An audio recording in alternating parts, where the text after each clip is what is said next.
class, welcome to lesson 8.6, which is all about quadratic equations, specifically perfect squares. By the end of this lesson, you should be able to factor perfect square trinomials, and you should be able to solve equations involving those perfect squares. Okay, so let's look at our key concept for today. Our key concept is all about how we go from our perfect square trinomials back to our perfect square. So if you remember in chapter 7, we went from having it written out as a quantity inside parentheses to being a trinomial. Now we're going backwards, the other way. We're undoing everything that we learned in chapter 7. So that way we can keep switching back and forth between the two methods. Okay? So let's talk about, in example 1, how to recognize and factor perfect square trinomials. We want to determine whether each trinomial is a perfect square trinomial. We want to be able to write yes or no, and if it is yes, we want to factor it. If it's no, I might ask you why it is not a perfect square trinomial. So there's a process for going through these to determine, is this a perfect square? So remember our equations, the a plus b squared, that is our a squared plus 2ab plus b squared. And the same thing goes for the difference, except we subtract that 2ab. So we want to know, do these match those specific examples? So we look, and the first question you should ask yourself is our first term a perfect square? Is 9y squared a perfect square? Well, I know 9 is a perfect square. That can be written as 3. And then y squared is just y. So if I were to rewrite it like this, if I distribute that squared, that becomes 9y squared again. So I know that, yes, 9y squared is a perfect square. Now I need to know, is my last term, 16, a perfect square? Is there a number times itself that gives us 16? Yes. We know that 4 is the perfect square. The last question you have to ask yourself before you can determine if the whole thing is a perfect square is the middle term 2 times a times b? So right now we know that our middle term should be equal to 24y. So if we take 2 times our a term, which we said was 3y, 2 times 3y, and then our b term, which we said is 4, does that end up equaling 24y? So 2 times 3y gives me 6y times 4, so that gives me 24y. So it matches all of that criteria, so I can say, yes, it is a perfect square trinomial. And if I want to factor it, the way I do that, since I have all plus signs in between, I know it's going to be the perfect square of a sum. So I take my a term, which I said was 3y, and I add it to my b term, which I said was 4, and I'm done. So I say yes, and I put that square. So I'm done with that question. Now let's look at part B. Is 2a squared plus 10a plus 25 a perfect square trinomial? So we start with our first term. Is this a perfect square? No, because no number times itself gives you 2. If we do 2 times 1, that works, but this number needs to appear in both sets of parentheses. So that would be a 4. And we can't have a 2 as our coefficient here. So our answer would be no, it is not a perfect square trinomial. Why don't you try to see if you can identify whether 9x squared minus 12x plus 16 is a perfect square trinomial. Hopefully you came to the conclusion that this is not a perfect square trinomial. And go ahead and try to determine whether 49x squared plus 28x plus 4 is a perfect square trinomial. Hopefully you said yes it is, and you determined that 7x plus 2 squared, that quantity squared, is the way to factor it. Okay.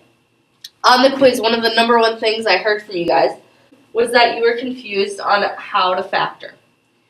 So the first thing you want to do, no matter what, is you want to factor out the greatest common factor. So if you look at this example right here, we have a 4x cubed plus 2x squared minus 6x. All of those have a 2 and an x in common.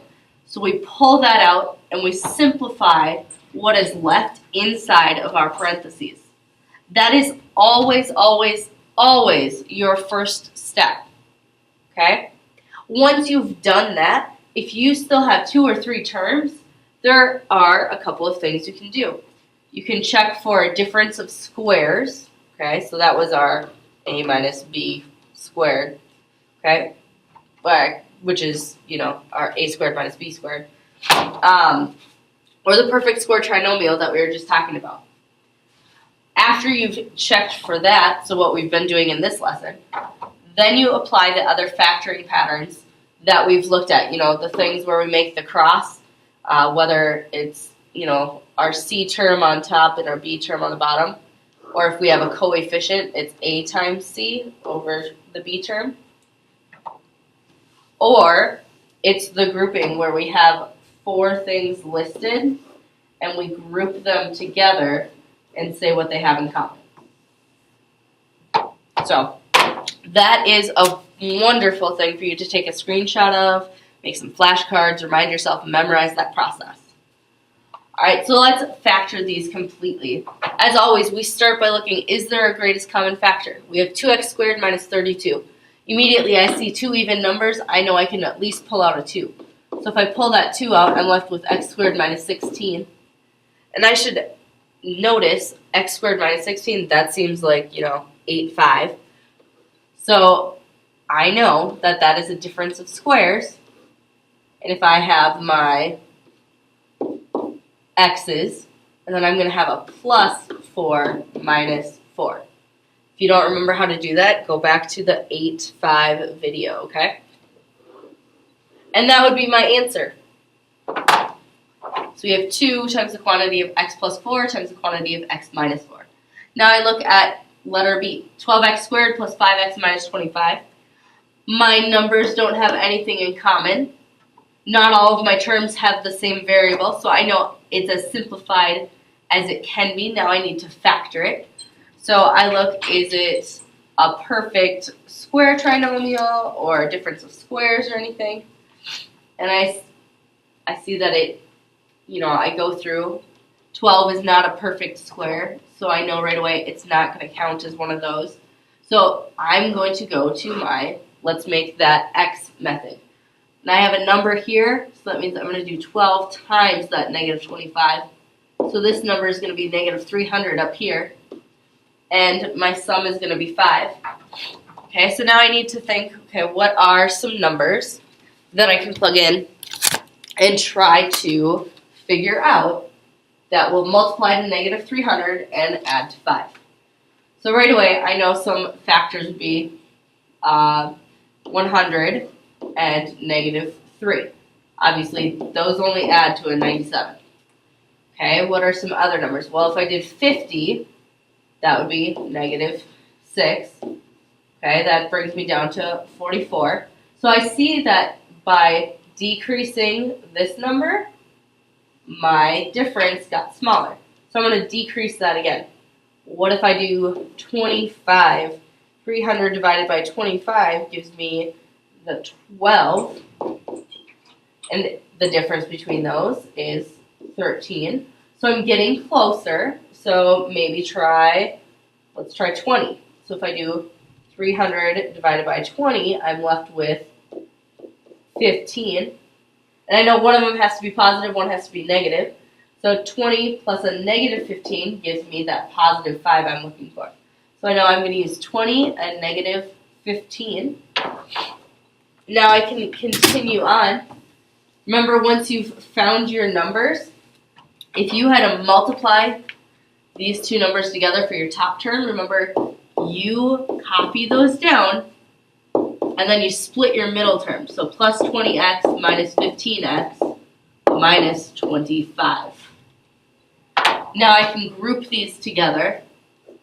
12x squared plus 20x, I know that has a 4x in common. I'm left with a 3x plus 5. And then a negative 15x minus 25. Those have a negative in common, and they also have a 5 in common. So I'm left with 3x plus 5. So I have a 3x plus 5 and a 3x plus 5 inside my parentheses, so I'm done there. And then outside of my parentheses, I have a 4x minus 5. So that is how I would go about factoring that second problem. Go ahead and try to factor the polynomial 3x squared minus 3.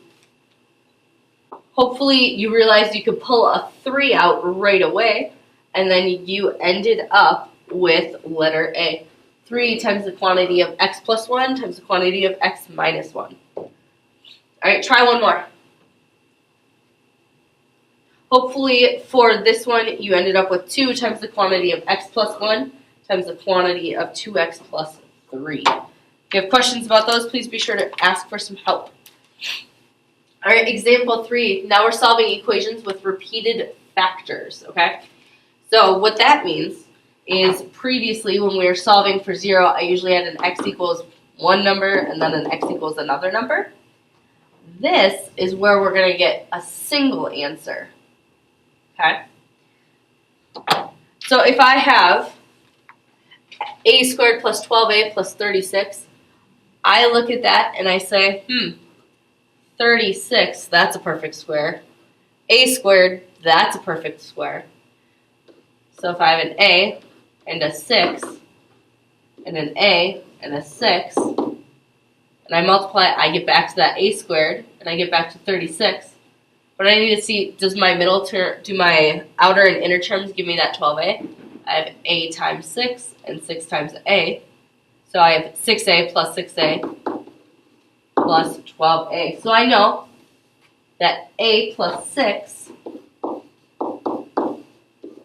squared is another way to write that. And I can either write it with the squared option, or I know some of you prefer to write it out again.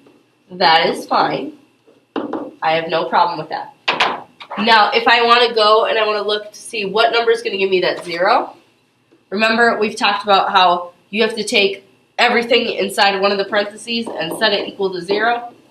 So that way we can find out if we plug that number in, we'll get 0. So if I subtract 6, I am left with a equals negative 6. If I plug negative 6 in here, I have negative 6 plus 6. That becomes a 0. And I have negative 6 plus 6. That also becomes a 0.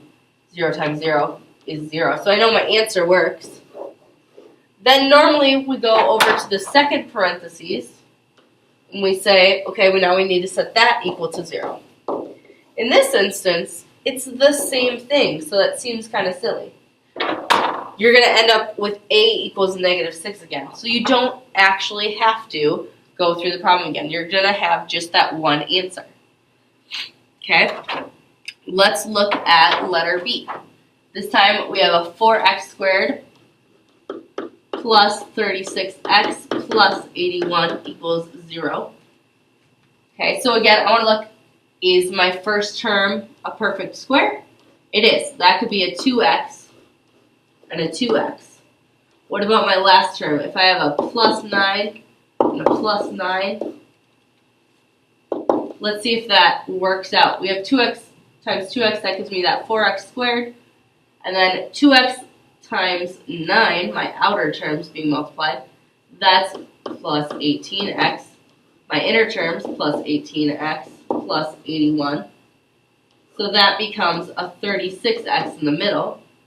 So I see that it ends up working out. That means that my answer is 2x plus 9. I'll write it again. 2x plus 9 times 2x plus 9 equals 0. Or you can write it as 2x plus 9 squared equals 0. And then all you have to do is plug, or set that equal to 0. 2x equals negative 9. And then x equals negative 9. And that is my final answer. Because whenever you have that squared, you only have to have that one answer. Alright, why don't you go ahead and try one. Hopefully you ended up with 5/3. If you have questions about that, please be sure to ask for some help. Excuse me. Alright, example 4 is all about using the square root property. So if I gave you 6 squared, a lot of you would tell me right away that's 36. If I asked you what is the square root of 36, you would immediately tell me, well, that's 6. You can see that they undo each other. Squaring it gets me to the answer. Taking the square root gets me back to what I started at. So just like multiplication and division undo each other, and we talk about how addition and subtraction undo each other, squares and square roots undo each other. So we're going to use that idea in this problem. So if we look, we have a minus 10, that whole quantity squared equals 121. If you want, you can do a minus 10 times a minus 10 equals 121 and solve that way. But that's going to be a much longer method than what I'm about to show you. So if you see that squared on the outside of a parentheses, the shortcut is to take the square root of the whole thing, but what you do to one side of the equation, you have to do to the other. Okay? So once you've done that, our square and our square root cancel. We're left with a minus 10 equals, the square root of 121 works out nicely to 11. But when we take the square root of a number, there's one very important thing that a lot of people forget. Is the square root of 121. A lot of you would tell me 11, because 11 times 11 gives me 121. But don't forget, negative 11 times negative 11 also gives you that 121. So you want to make sure you put that plus or minus in front of your answer there. Now we're going to tee it up, and we want to get our variable by itself. So we have a equals 10 plus or minus 11. So this is the same as saying a equals 10 plus 11, and a equals 10 minus 11. So 10 plus 11, that's saying it can equal 21. 10 minus 11, saying it equals negative 1. So those would both be our answers. Alright, let's try another one. If we have z plus 3 squared equals 26, we're going to do that same idea where we take the square root of z plus 3 squared equals the square root of 26. Don't forget your plus or minus. Then we say that our square and square root cancel. We're left with z plus 3 equals plus or minus the square root of 26. So then if we tee it up and subtract 3 from both sides, we're left with z equals negative 3 plus or minus the square root of 26. So if you type in your calculator negative 3 plus the square root of 26, we get 2.1. And if we plug in negative 3 minus the square root of 26, we end up with negative 8.1. So both of those would be our answers. Go ahead and try this one on your own.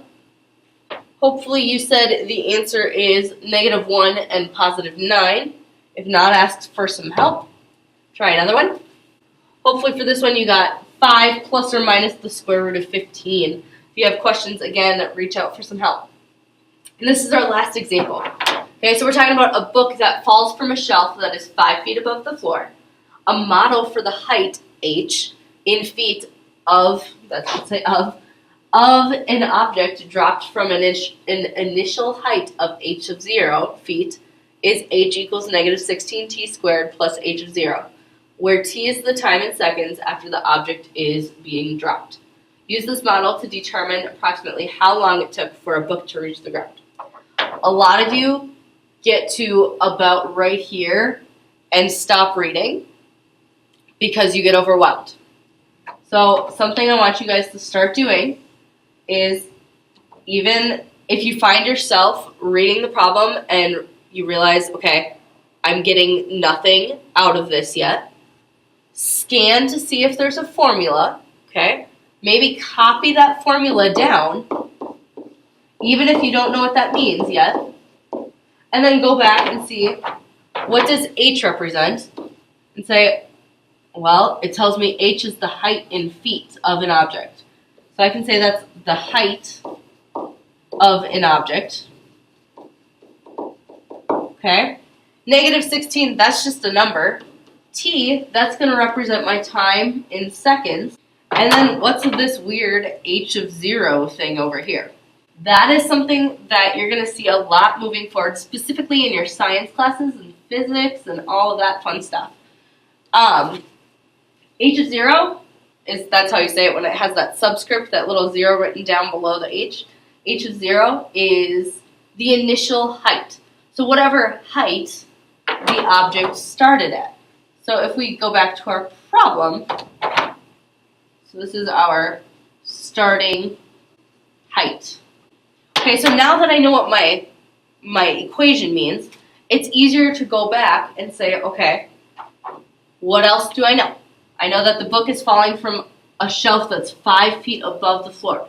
Oh, it's starting at 5 feet, so I'm going to plug that in at my h of 0 spot.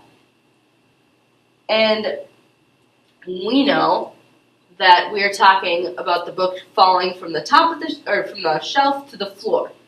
So the ground, the height of an object, is going to be 0 if it's on the ground. And we want to know what the time will be for that situation. So we have 0 equals -16t squared plus 5. Now I just have to solve for t. Okay? So I'm going to tee it up. I'm going to get t by itself. So I have -5 equals -16t squared.